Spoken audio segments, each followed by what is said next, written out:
the next point, everyone has a redeeming quality. Well, I mean, really, this step is more for either when you're writing anti-heroes, naturally they've got a redeeming quality. Because otherwise they wouldn't be an anti-hero, they'd just be a villain. Hmm. But when you're writing villains in particular, again, it comes to the fact of you can't have anything that's perfect. And I've met some pretty nasty and horrific individuals in my life, as I'm sure both of you have as well. And no matter how awful they are, they usually have one good point.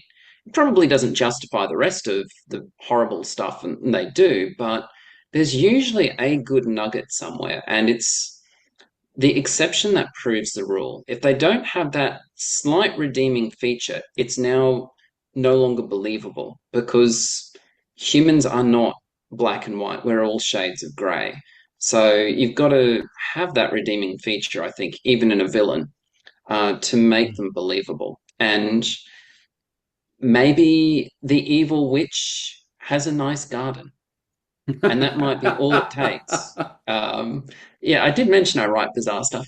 Anyway, Well, as I but say, yeah, I think maybe it's the I don't case. know. I mean, if you, I mean, I have a character in my first book who's basically Mm, a psychopath, and yeah, giving them redeeming characters. I don't know whether that's necessary. If it's a mystery and you're trying to sort of like work out who that person is, I the think thing if it's a about mis psychopaths is they're mm, really good at pretending to be nice, and it doesn't necessarily mean they have redeeming characters. They just fit in. They do it to they, fit in simply so they don't get caught.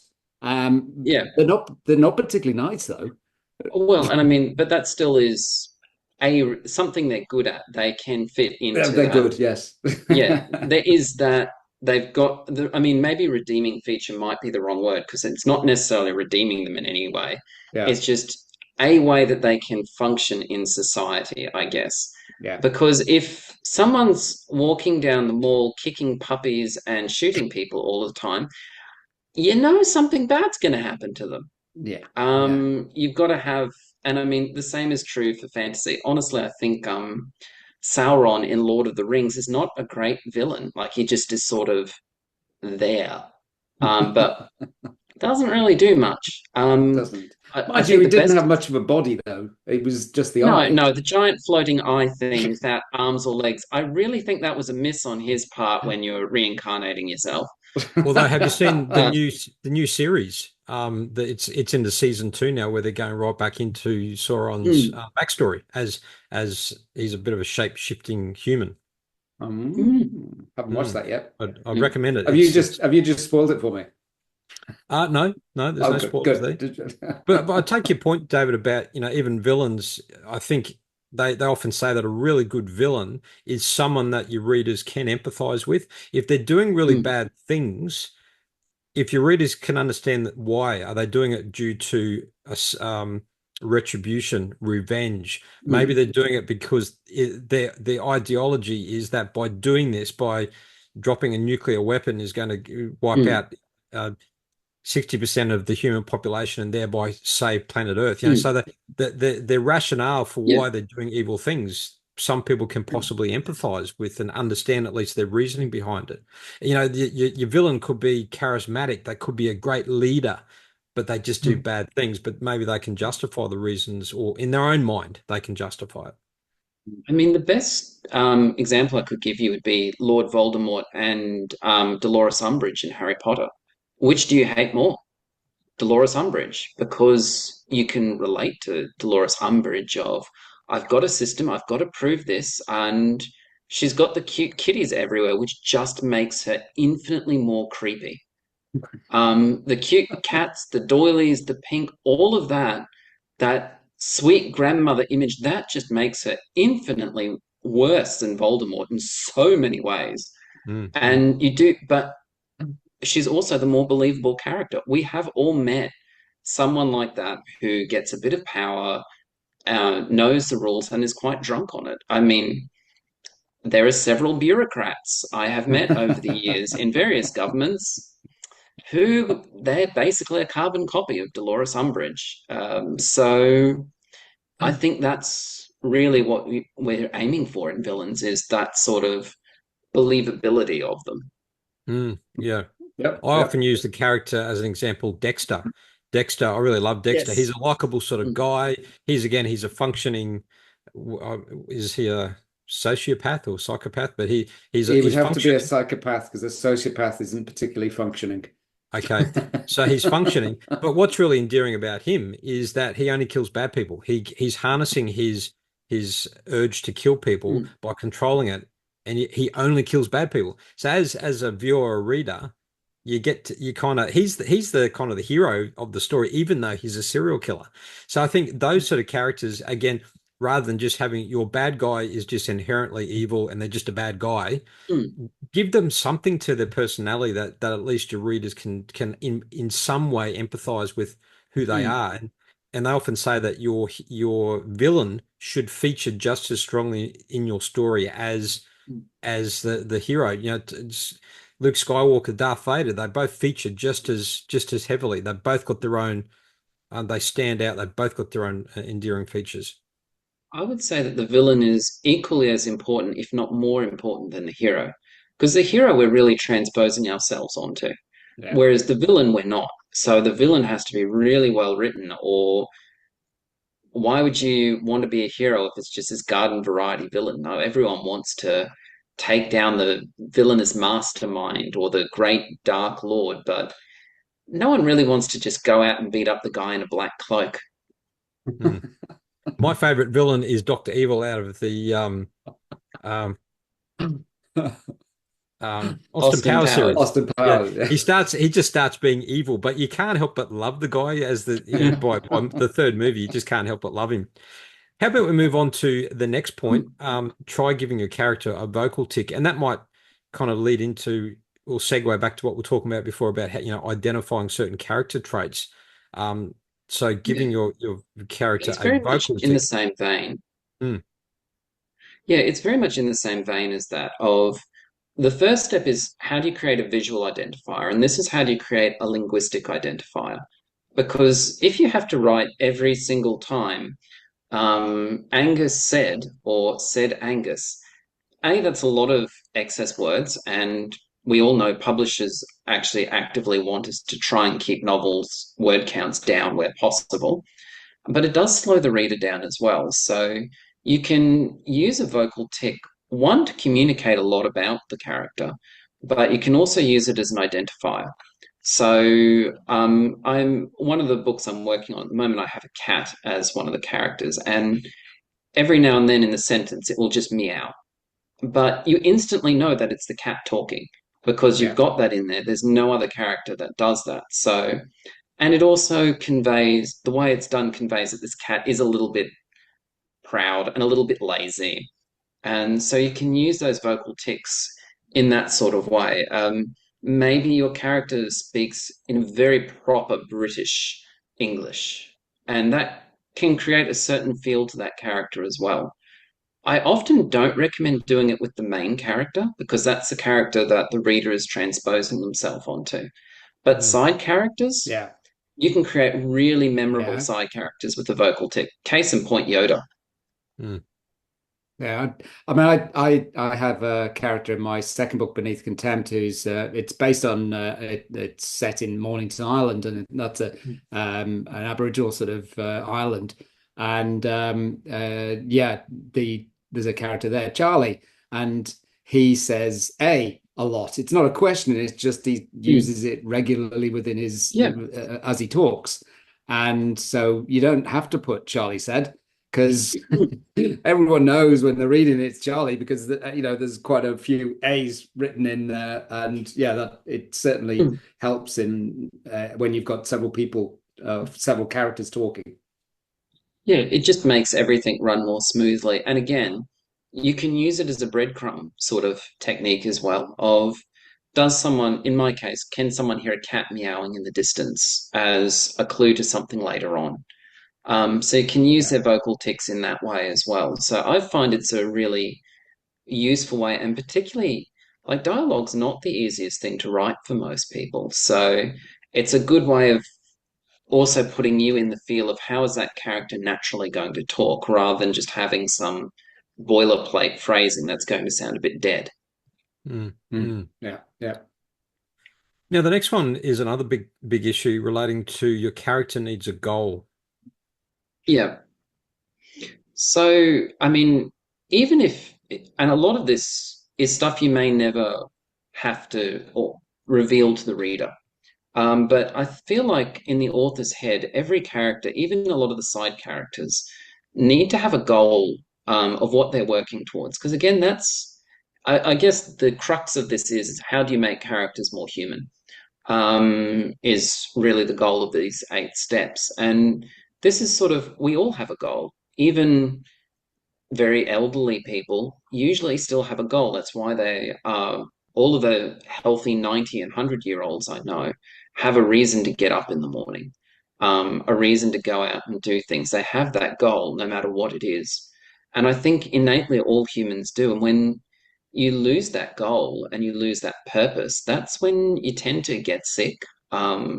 That's when your life tends to spiral out of control. So, sometimes it might be a case of the character had a goal and that goal has vanished, and you do get that spiral. That can be a Mm. Yeah. compelling way of writing a character. But yeah, having that goal is even for something like a throwaway character. Why are they on the street being interviewed by the police? Do they just want to get home? Is that their goal at night? Of they just want to get out of here? Does that make them sharper with the police? Are they interested? Is their goal of are they someone who's watched one too many episodes of British crime dramas and they're getting all excited about it because their goal is to um, be in one of them, or that's their fantasy. So I think those sorts of goals and objectives are really important. And I guess another way of saying that is it's their motivations. What's motivating them, particularly if it's a villain, what are the underlying motivations that, and I think for a good villain, getting back to that topic, their Mm. motivations or their goals have to be compelling to make them a Yeah. really believable villain. I mean, case in point, and I hope you don't have too many young listeners, and if you are a young listener, do not go and read this. But Watchmen's main villain, Ozymandias, is a absolutely compelling villain of how all of that's set up and his reasoning behind it. Really, really well done. But yeah, if you are under the age of 18, do not go and read that. It is, wait, please wait. It is definitely not for you now. Thanks for that tip. So, David, Sure. what's point number seven? We've got two more points to get through. What's the Point next number one? 7 is what do they fear? Mm. Because we're all afraid of something. Um, and I don't like death as a fear, as a general rule, because that's a little bit, A, it's generic, and B, I think that's just part of the human condition. We're all a little bit afraid of dying somewhere. Um, so a lot of people, it might just be a fear of losing control. It might be a fear of spiders. But you can play off fears really, really well, no matter how big or small, because a fear is a powerful motivator. But that gives a counterpoint to having that goal. And I think that's why I separate the goal. I don't call it a motivation because I separate it into you've got this desire motivation and then you've got this fear motivation. And I think having those 2 points balances the character out much more neatly. Whereas if they're just driven by a goal, yeah, that's believable. But if they've got a fear as well, you can do a lot with a fear. You can, there are things people might not do to fulfill their desires that they will do to avoid something they're afraid of. It's a very powerful Um, driver too, isn't it? Fear. yeah. And I mean, how many children don't submit their assignments because they're afraid they're going to fail? And they Mm. probably won't admit it, but that's one of the reasons they don't do it. They've been lazy. They know the work isn't up to standard, so they're afraid they're going to fail and they don't submit it. Yeah, I have a Um, character, I have a police character, and hmm, I don't know whether it's a fear. He just can't be on a boat because he vomits. So yeah, he just knows that he just can't go on boats. And yeah, obviously he ends up being on boats at times, and there's a certain bit of humor in that because he's got a lot of poking of fun about him, but he just can't cope with it. and Yeah, so. I think for secondary characters in particular, fears like that, or quirks, I guess might be a better word, I think are actually really, really powerful. Again, it makes the character easily identifiable and very memorable. Mm. Yeah. I've Yeah. got one character in My Dad's an Evil Sorcerer who's obsessed with drinking tea, and It's it just British. makes very British in a fantasy world where Britain does not exist. Oh, right. But Okay. this absolute obsession with tea just creates this wonderful character. So it is things like that. And Yeah. yeah, fears are a great way of doing it, but also funny little quirks in secondary characters like that. Like, doesn't want to go on a boat because he knows he's going to throw up. And Yeah. particularly if he does anything to get out of doing it. How come the police report's a bit miffed? Didn't you go out on the boat? Oh, Yeah. there's your hook right there. And I like it, like how you made the distinction between, I use the word motivation, but you correctly say that, goals and fears are two different things. They're both motivations, but they're different. So I like how you articulated that. What's the final number 8, the final point? Final eight is to go back and at the end, when you've got the book written, is to actually go back and review the character for consistency. It's really when you're writing, and I'm not sure if you guys are planners or pantsers. I'm definitely a pantser. What about you guys? Do you plan or? You go first, Harry. I'm definitely a pantser. I prefer pantser writing. Mm, However, the problem that pantsing does is that, if you're writing a murder mystery, you can't just pantser it because you've got to actually put some plot structure into it because mm, it doesn't work as a you've got to have all of those red herrings. You've got to have all of those things mm, that to muddy the water. Otherwise, it's not a mystery because it would just be. It's if you're writing this. My second book was an action adventure that was just pantsed from the first scene to the end. It was just pantsed all the way through. Took a lot more editing, but uh, more thrill. If there's more thrillers, if there's more sort of mystery thriller aspects to it, it does need a certain amount of plotting, unfortunately. yeah. I used to Um, say that I was a hard and fast planner. Our other colleague who was on our podcast at the beginning, Bryn, he was a planner to the extent that he had very complex spreadsheets. But I'm a planner to the For to every the scene.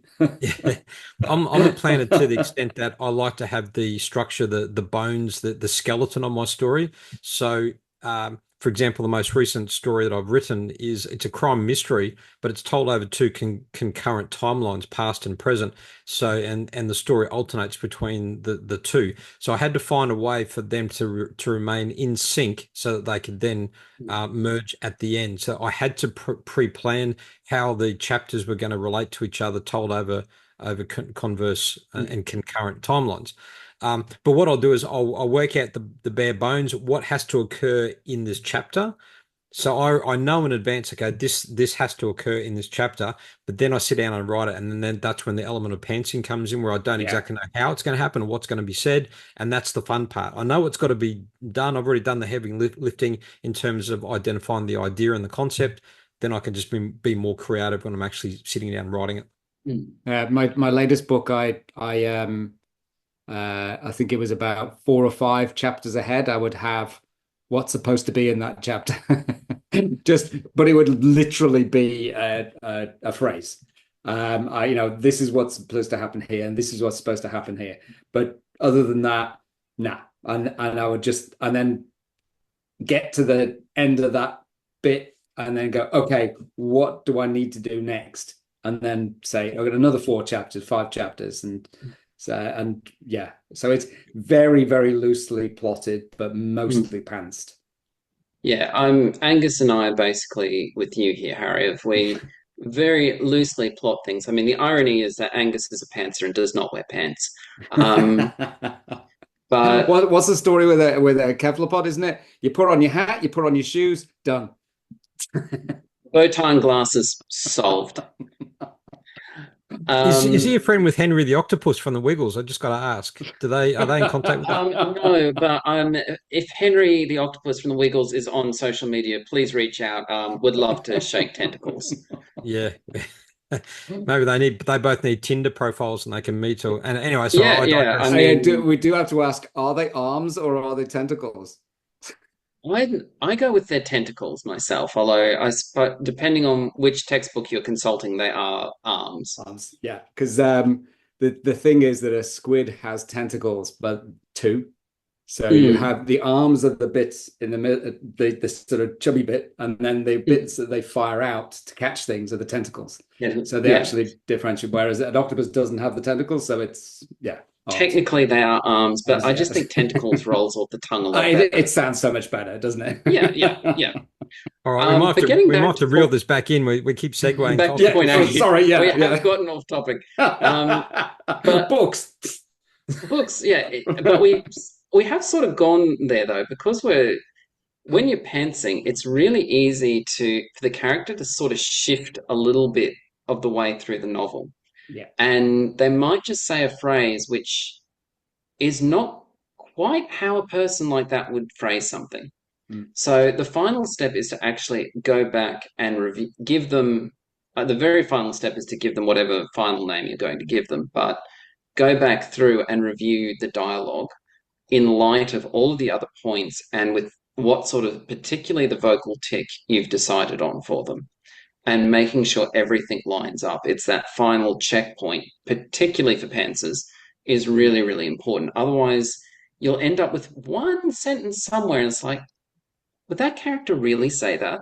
That Mm. just doesn't read Yeah. quite right for them.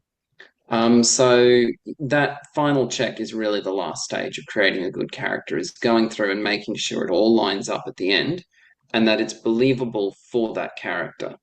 Mhm. And if you have some good beta readers, they're the ones who will pick up on that. Yeah, They'll go, hold on a minute, that isn't Charlie that is said. not good. He wouldn't have said that. And you go, oh crap, yeah, no, yeah. So Yeah, yeah. And like there's every now and then you'll get a phrase and you've got your heart set on it and it's a wonderful phrase, and someone will go, that just, it's nice, but it just doesn't suit that character, or it doesn't yeah, suit yeah, this book, it doesn't suit the modern reader, and you've just got to do something with it. yeah. So I guess there is a cautionary tale here of don't be too proud to change your work, because sometimes you've got to know when to switch it up. Yeah, yeah, Yeah. definitely. And I think that's a really good way to start to wrap things up because we are running out of time. But the whole conversation around creating characters, and just to really quickly summarize those eight points for anyone who's listening or even taking notes. So the first one we covered was how to stay visible. And also the number two was nobody's perfect. So character flaws, using a placeholder name if you're still yet to identify your character's name. Everyone has redeeming qualities, even your villains. I Try and just have to say for the people listening to this, currently David is holding up arms from Angus for each of the points. So just to Oh, clarify, I'm excellent. chuckling Yes, away in the background. I was, So I was wondering what Angus was doing. yeah, Uh, carry on. so yeah, even villains have a redeeming quality. That was number four. Number five is try giving your character a vocal tick. Number six, your character needs a goal. And number seven, your characters are driven by fear. And then number eight, the final tentacle is consistency. Going back and checking that there's consistency throughout. That's not his tentacle. Why has he got nine? No. So David, thank He's you a so very much. correct octopus. Anatomically correct. Hey, look, it's been a lot of fun. Thank you also, Angus. You've been a good sport. David, thank you so much. We've covered a lot in We have. our chats. Thank you so much for you're a very busy man, and we really appreciate you giving your time to chat to Harry and I. So thank you, and all the It's best for been my your writing career. Thanks very much. It's been my absolute pleasure to be here. It's been a lot of fun. So please have me back again sometime. Oh, we'd love to. Brilliant. And when your book comes out, so my dad's an evil sorcerer, so it's not a Sorcerer, necromancer. yes. Yep. So Not a we will look out. necromancer, but a sorcerer. All right. Hopefully, fingers and arms crossed. December next year. Okay, Fantastic. excellent. Well, we will stay in contact, and when the time comes, we'll get you back on. Get We'll you back talk on. your new book, Wonderful. and whatever else there is in the world that we can talk about. I'm sure there's plenty of things. One time we'll have to sit down and talk about world building because I'm an absolute world building geek. That All sounds right. good. Yeah, sounds Okay. great. Well, let's pencil that in for next time. Okay, Brilliant. Okay. we will wrap up. So we'll say goodbye for now. All the best. See everyone. See you Thanks next very time. much, guys. Bye now. Thanks very much. Cheers.